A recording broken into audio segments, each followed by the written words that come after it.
3 दिसंबर 1971 की शाम दिल्ली में सर्दियों की ठंडी हवा चल रही थी। लोग अपने रोजमर्रा के कामों में व्यस्त थे। बाजारों में भीड़ थी, रेडियो पर फिल्मी गाने बज रहे थे और किसी को अंदाजा भी नहीं था कि अगले कुछ घंटों में भारत के इतिहास का सबसे बड़ा युद्ध शुरू होने वाला है। लेकिन उसी समय भारत के प्रधानमंत्री निवास में एक असामान्य हलचल थी। रात के करीब 5:40 पर अचानक एक खबर आई जिसने पूरे देश को हिला दिया। पाकिस्तान ने भारत के कई एयरबेस पर अचानक हमला कर दिया था। अमृतसर, पठानकोट, अवंतीपुर, जोधपुर, आगरा, एक के बाद एक भारतीय एयरबेस पर बम गिरने लगे। ये हमला अचानक था और पाकिस्तान को उम्मीद थी कि इस एक झटके में भारत की वायुसेना पंगु हो जाएगी। लेकिन पाकिस्तान को नहीं पता था कि भारत पिछले कई महीनों से एक गुप्त ऑपरेशन पर काम कर रहा था। एक ऐसा ऑपरेशन जिसके बारे में उस समय भारत की संसद तक को नहीं पता था। एक ऐसा ऑपरेशन जिसने 1971 के युद्ध का पूरा नक्शा बदल दिया। और इस ऑपरेशन का नाम था मुक्ति वाहिनी का गुप्त नेटवर्क, रॉ का सबसे बड़ा मिशन। लेकिन इस कहानी की शुरुआत 1971 से नहीं होती। इसकी शुरुआत होती है 1970 की एक राजनीतिक घटना से, जिसने पूरे दक्षिण एशिया को युद्ध की ओर धकेल दिया। 1970 में पाकिस्तान में आम चुनाव हुए। उस समय पाकिस्तान दो हिस्सों में बटा हुआ था। पश्चिमी पाकिस्तान जहां सत्ता और सेना का नियंत्रण था, और पूर्वी पाकिस्तान जो आज का बांग्लादेश है। पूर्वी पाकिस्तान की आबादी ज्यादा थी, लेकिन सत्ता हमेशा पश्चिमी पाकिस्तान के हाथ में रहती थी। जब चुनाव हुए तो पूर्वी पाकिस्तान की पार्टी आवामी लीग ने भारी जीत हासिल की। उसके नेता थे शेख मुजीबुर रहमान। उनकी पार्टी ने पाकिस्तान की संसद में बहुमत हासिल कर लिया। लोकतंत्र के हिसाब से अब उन्हें प्रधानमंत्री बनना चाहिए था, लेकिन पाकिस्तान की सेना और सत्ता के केंद्र को ये मंजूर नहीं था। तब पाकिस्तान के राष्ट्रपति थे याह्या खान और पश्चिमी पाकिस्तान के सबसे ताकतवर नेता थे जुल्फिकार अली भुट्टो। इन दोनों ने मिलकर सत्ता हस्तांतरण रोक दिया और फिर 25 मार्च 1971 की रात पाकिस्तान की सेना ने एक ऐसा कदम उठाया जिसने इतिहास को हमेशा के लिए बदल दिया। 25 मार्च 1971 की रात ढाका शहर में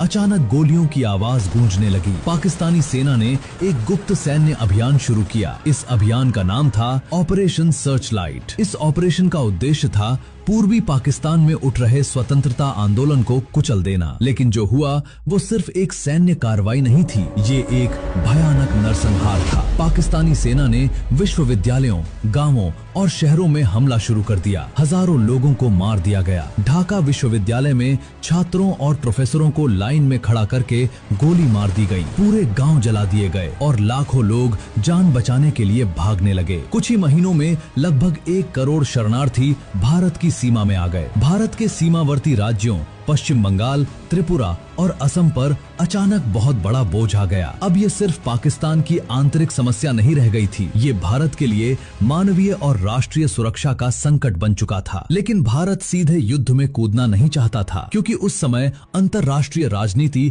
बेहद जटिल थी। और यहीं से शुरू होती है एक ऐसी योजना जिसने 1971 के युद्ध को पूरी तरह बदल दिया। भारत की प्रधानमंत्री थी इंदिरा गांधी। उन्होंने तुरंत अपने सबसे भरोसेमंद अधिकारियों की एक गुप्त बैठक बुलाई। इस बैठक में मौजूद थे भारत की खुफिया एजेंसी रॉ के प्रमुख RN काओ, भारतीय सेना के प्रमुख सैम मानेकशॉ और कई अन्य वरिष्ठ अधिकारी। इस बैठक में एक महत्वपूर्ण सवाल पूछा गया, अगर भारत सीधे युद्ध में उतरता है तो क्या अंतर्राष्ट्रीय समुदाय उसका समर्थन करेगा? उस समय अमेरिका खुलकर पाकिस्तान के साथ था, चीन भी पाकिस्तान का सहयोगी था। ऐसी स्थिति में भारत को एक ऐसी रणनीति चाहिए थी जिससे पाकिस्तान की सेना पूर्वी पाकिस्तान में कमजोर हो जाए और युद्ध शुरू होने से पहले ही उसका संतुलन बिगड़ जाए। तब रॉ प्रमुख RN काओ ने एक योजना पेश की, एक ऐसी योजना जो बाद में भारतीय खुफिया इतिहास की सबसे बड़ी गुप्त कार्रवाइयों में गिनी गई। ये योजना थी पूर्वी पाकिस्तान के विद्रोहियों को संगठित करके एक गुरिल्ला सेना बनाना। यही गुरिल्ला सेना आगे चलकर बनी मुक्ति वाहिनी। 1971 के मध्य तक भारत की सीमा के पास कई गुप्त ट्रेनिंग कैंप बनाए गए। यहाँ हजारों बांग्लादेशी युवाओं को सैन्य प्रशिक्षण दिया जाने लगा। रॉ और भारतीय सेना के अधिकारी उन्हें सिखा रहे थे गुरिल्ला युद्ध कैसे लड़ा जाता है, पुलों को कैसे उड़ाया जाता है, दुश्मन की सप्लाई लाइन कैसे काटी जाती है और दुश्मन की सेना में डर कैसे पैदा किया जाता है। धीरे धीरे मुक्ति वाहिनी का नेटवर्क पूरे पूर्वी पाकिस्तान में फैल गया। उन्होंने पाकिस्तानी सेना के खिलाफ छोटे छोटे लेकिन खतरनाक हमले शुरू कर दिए। रेलवे लाइनें उड़ाई जाने लगीं, सैन्य चौकियों पर अचानक हमला होने लगा, संचार प्रणाली को नुकसान पहुंचाया जाने लगा। इन हमलों ने पाकिस्तानी सेना को परेशान कर दिया, लेकिन असली झटका अभी बाकी था। रॉ ने एक और गुप्त ऑपरेशन तैयार किया था, जिसका उद्देश्य था पाकिस्तान की नौसेना को पूर्वी पाकिस्तान में पूरी तरह पंगु बना देना, और इस ऑपरेशन का नाम था ऑपरेशन जैकपॉट। अगस्त 1971 पूर्वी पाकिस्तान के बंदरगाहों पर सब कुछ सामान्य दिखाई दे रहा था, लेकिन पाकिस्तानी नौसेना को नहीं पता था कि उसी समय पानी के नीचे कुछ लोग धीरे धीरे आगे बढ़ रहे थे। ये लोग थे मुक्ति वाहिनी के कमांडो और उनके साथ थे भारतीय नौसेना के प्रशिक्षित गोताखोर। उनका मिशन था पाकिस्तानी जहाजों को बिना शोर किए नष्ट करना। रात के अंधेरे में कमांडो पानी के अंदर से जहाजों के पास पहुंचे और उन्होंने जहाजों के नीचे लिम्पेट माइंस लगा। कुछ ही घंटों बाद भयावह विस्फोटों की आवाज गूंजने लगी। कई पाकिस्तानी जहाज डूब गए और पूर्वी पाकिस्तान के बंदरगाहों पर अफरा तफरी मच गई। ये हमला इतना अचानक था कि पाकिस्तानी नौसेना समझ ही नहीं पाई कि ये कैसे हुआ। लेकिन ये सिर्फ शुरुआत थी। रॉ और भारतीय सेना एक बहुत बड़ा खेल खेल रहे थे, एक ऐसा खेल जिसका अंतिम परिणाम होगा दुनिया के नक्शे पर एक नए देश का जन्म। और अब 1971 का युद्ध बस शुरू होने ही वाला था, लेकिन पाकिस्तान को यह बिल्कुल अंदाजा नहीं था कि भारत पहले ही गुप्त युद्ध जीत चुका है। अगस्त 1971 के ऑपरेशन जैकपॉट के बाद पूर्वी पाकिस्तान की स्थिति तेजी से बदलने लगी। पाकिस्तानी सेना को पहली बार महसूस हुआ कि उनके खिलाफ सिर्फ एक विद्रोह नहीं चल रहा, बल्कि एक संगठित और योजनाबद्ध युद्ध चल रहा है। रेलवे लाइनें बार बार उड़ाई जा रही थीं, सप्लाई ट्रकों पर घात लगाकर हमले हो रहे थे, नदियों के रास्ते आने वाले जहाजों को भी निशाना बनाया जा रहा था। और सबसे बड़ी बात, इन हमलों के पीछे कोई ऐसा दिमाग काम कर रहा था जो बहुत सुनियोजित तरीके से पाकिस्तानी सेना को कमजोर कर रहा था। वो दिमाग था भारत की खुफिया एजेंसी रॉ का। रॉ के प्रमुख RN काओ ने महीनों पहले ही एक ऐसी रणनीति तैयार कर ली थी जिसमें बिना औपचारिक युद्ध के पाकिस्तान की सैन्य शक्ति को अंदर से तोड़ना था। इस रणनीति का असर धीरे धीरे दिखने लगा। पूर्वी पाकिस्तान में तैनात पाकिस्तानी सेना की लगभग 90,000 सैनिकों की टुकड़ी लगातार हमलों से परेशान हो चुकी थी। उनके लिए सबसे बड़ी समस्या थी लॉजिस्टिक्स। पश्चिमी पाकिस्तान से हजारों किलोमीटर दूर बैठे इन सैनिकों तक हथियार, भोजन और ईंधन पहुंचाना पहले ही मुश्किल था। अब मुक्ति वाहिनी के हमलों ने उनकी सप्लाई लाइन लगभग तोड़ दी थी, लेकिन पाकिस्तान के सैन्य नेतृत्व को अभी भी उम्मीद थी कि वे इस विद्रोह को कुचल देंगे। उन्हें ये अंदाजा नहीं था कि आने वाले कुछ महीनों में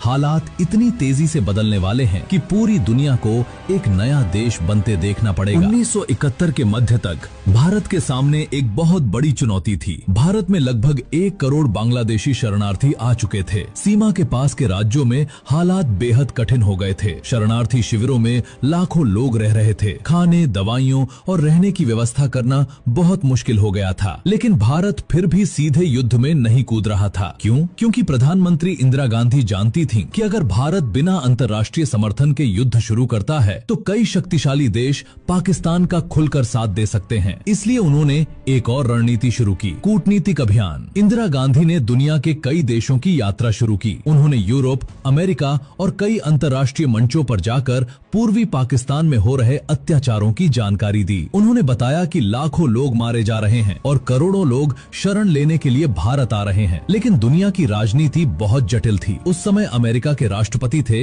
रिचर्ड निक्सन और उनके राष्ट्रीय सुरक्षा सलाहकार थे हेनरी किसिंगर। अमेरिका उस समय पाकिस्तान का करीबी सहयोगी था। पाकिस्तान ही वो देश था जिसके जरिए अमेरिका चीन के साथ गुप्त कूटनीतिक संपर्क बना रहा था। इसलिए अमेरिका पाकिस्तान के खिलाफ खुलकर कुछ करने को तैयार नहीं था। लेकिन भारत ने एक और बड़ा कदम उठाया, एक ऐसा कदम जिसने पूरे युद्ध की दिशा बदल दी। 9 अगस्त 1971 भारत ने सोवियत संघ के साथ एक ऐतिहासिक संधि पर हस्ताक्षर किए। ये संधि थी Indo Soviet treaty of peace friendship and cooperation. इस समझौते के तहत भारत और सोवियत संघ ने एक दूसरे के साथ रणनीतिक सहयोग का वादा किया। इसका मतलब साफ था, अगर युद्ध हुआ तो सोवियत संघ भारत के खिलाफ किसी भी अंतर्राष्ट्रीय दबाव को रोकने में मदद करेगा। ये समझौता भारत के लिए बेहद महत्वपूर्ण था। अब भारत के पास कूटनीतिक सुरक्षा भी थी और सैन्य तैयारी भी। लेकिन एक व्यक्ति अभी भी युद्ध को टालने की कोशिश कर रहा था और वो थे भारतीय सेना प्रमुख सम मानेकशॉ।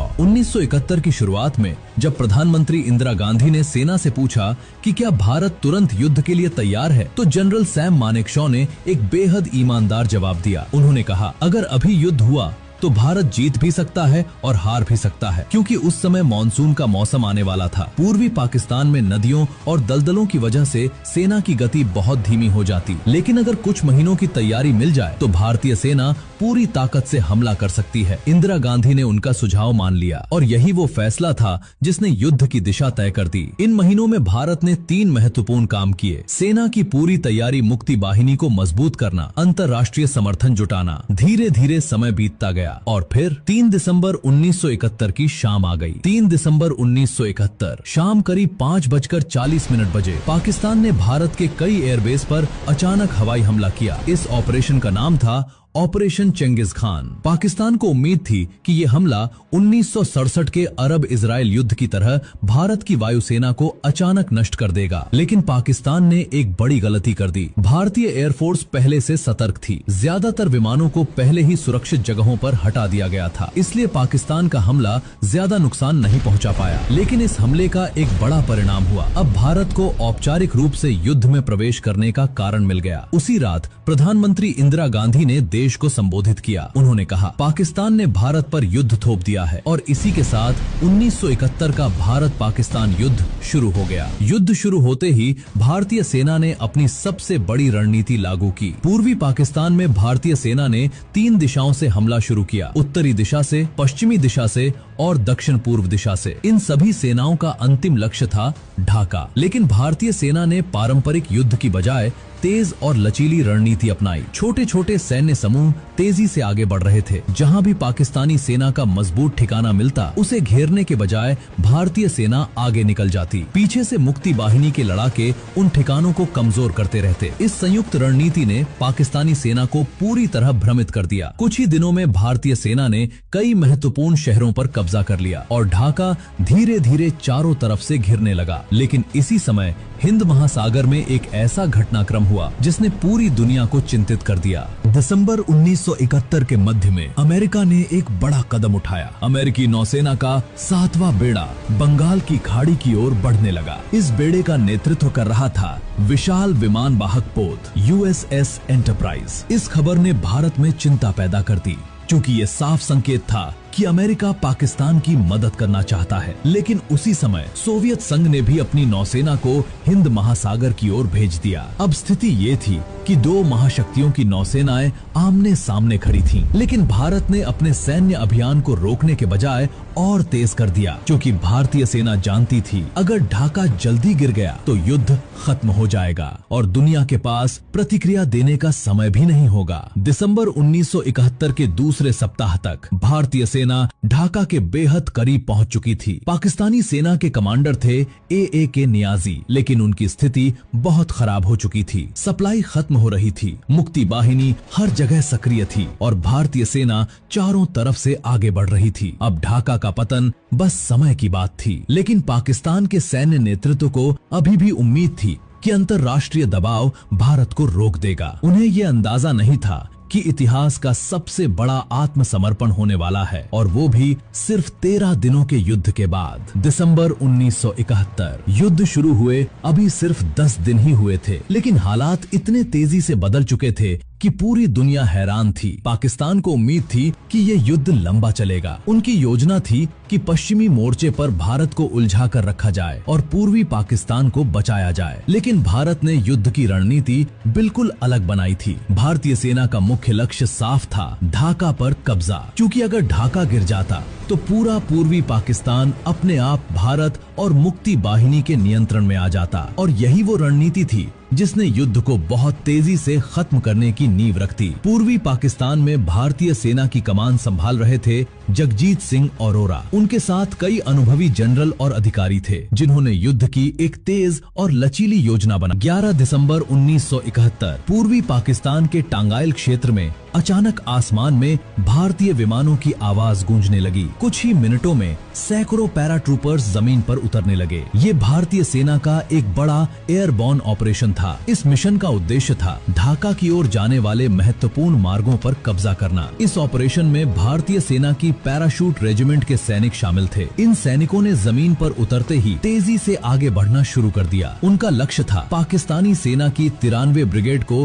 ढाका तक पहुंचने से रोकना। ये ऑपरेशन पूरी तरह सफल रहा। भारतीय सैनिकों ने महत्वपूर्ण पुलों और सड़कों पर कब्जा कर लिया। अब ढाका की रक्षा करने वाली पाकिस्तानी सेना का संपर्क बाकी क्षेत्रों से लगभग टूट चुका था। ये एक ऐसा क्षण था जिसने पाकिस्तान की स्थिति को बेहद कमजोर कर दिया। लेकिन ढाका अभी भी पूरी तरह घिरा नहीं था और इसी समय भारतीय वायुसेना और नौसेना ने भी अपना दबाव बढ़ा दिया। भारतीय वायुसेना ने पूरे पूर्वी पाकिस्तान में पाकिस्तान के एयरबेस और सैन्य ठिकानों पर लगातार हमले शुरू कर दिए। कुछ ही दिनों में पाकिस्तानी वायुसेना लगभग निष्क्रिय हो गई। अब भारतीय विमानों को आकाश में लगभग पूरी आजादी मिल गई थी। वे पाकिस्तानी सेना की हर गतिविधि पर नजर रख सकते थे और जरूरत पड़ने पर तुरंत हमला भी कर सकते थे। दूसरी तरफ भारतीय नौसेना ने बंगाल की खाड़ी में पाकिस्तानी नौसेना के सभी रास्ते बंद कर दिए। अब पाकिस्तान के लिए पूर्वी पाकिस्तान तक मदद पहुंचाना लगभग असंभव हो चुका था। धीरे धीरे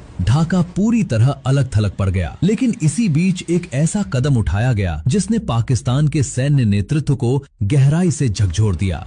13 और 14 दिसंबर 1971 भारतीय सेना और वायुसेना ने ढाका के आसपास अपने हमले और तेज कर दिए। लेकिन सबसे महत्वपूर्ण हमला सिर्फ सैन्य नहीं था बल्कि मनोवैज्ञानिक था। भारतीय वायुसेना ने ढाका में गवर्नर हाउस के पास बम गिराए। इस हमले के बाद पूर्वी पाकिस्तान के गवर्नर ने तुरंत इस्तीफा दे दिया। पाकिस्तानी प्रशासन लगभग टूट चुका था। उधर मुक्ति बाहिनी के लड़ाके ढाका के आसपास तेजी से आगे बढ़ रहे थे। अब शहर के अंदर भी पाकिस्तानी सेना पर दबाव बढ़ रहा था। इसी समय पाकिस्तानी सेना के कमांडर ए.के. नियाजी को साफ समझ आने लगा था कि स्थिति नियंत्रण से बाहर हो चुकी है। उनके पास दो ही विकल्प बचे थे, या तो ढाका में अंतिम लड़ाई लड़ी जाए या आत्मसमर्पण कर दिया जाए। लेकिन पाकिस्तान का सैन्य नेतृत्व अभी भी उम्मीद कर रहा था कि अंतर्राष्ट्रीय दबाव भारत को रोक देगा। उन्हें उम्मीद थी कि संयुक्त राष्ट्र हस्तक्षेप करेगा। लेकिन भारतीय सेना तेजी से आगे बढ़ रही थी और अब ढाका पूरी तरह घिर चुका था। 15 दिसंबर 1971 पाकिस्तानी सेना की स्थिति बेहद खराब हो चुकी थी। उनके पास हथियार और गोला बारूद सीमित रह गया था। सैनिक थक चुके थे और मुक्ति बाहिनी हर जगह सक्रिय थी। इसी दिन पाकिस्तान की ओर से युद्ध विराम की बातचीत शुरू हुई। लेकिन भारत ने साफ कर दिया, अगर युद्ध खत्म करना है तो पूर्ण आत्मसमर्पण करना होगा। ये पाकिस्तान के लिए बेहद कठिन फैसला था, लेकिन अब उनके पास कोई दूसरा रास्ता नहीं बचा था। अगले ही दिन इतिहास का सबसे बड़ा क्षण आने वाला था। 16 दिसंबर 1971 ढाका का रेस कोर्स मैदान, दोपहर का समय। चारों तरफ हजारों लोग मौजूद थे। मुक्ति बाहिनी के लड़ाके,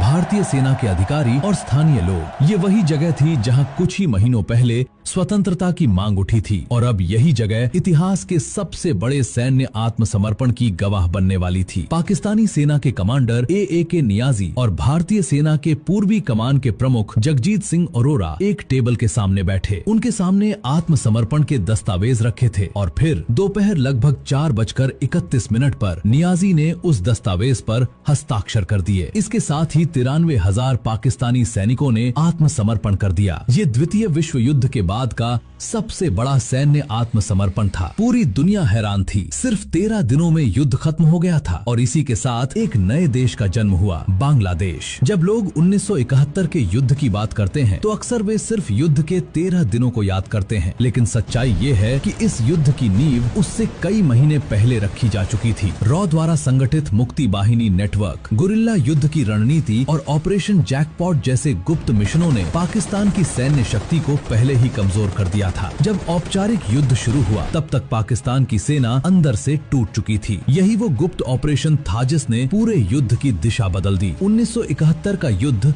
सिर्फ एक सैन्य जीत नहीं था, ये एक ऐसा संघर्ष था जिसने लाखों लोगों को आजादी दिलाई और ये दिखाया कि रणनीति, कूटनीति और गुप्त अभियानों का सही संयोजन इतिहास को बदल सकता है। आज भी 1971 का युद्ध दुनिया के सैन्य इतिहास में एक उदाहरण के रूप में पढ़ाया जाता है, क्योंकि ये सिर्फ बंदूकों और टैंकों की लड़ाई नहीं थी, ये रणनीति, साहस और गुप्त ऑपरेशनों की जीत थी। और शायद यही वजह है कि 1971 की कहानी आज भी उतनी ही रोमांचक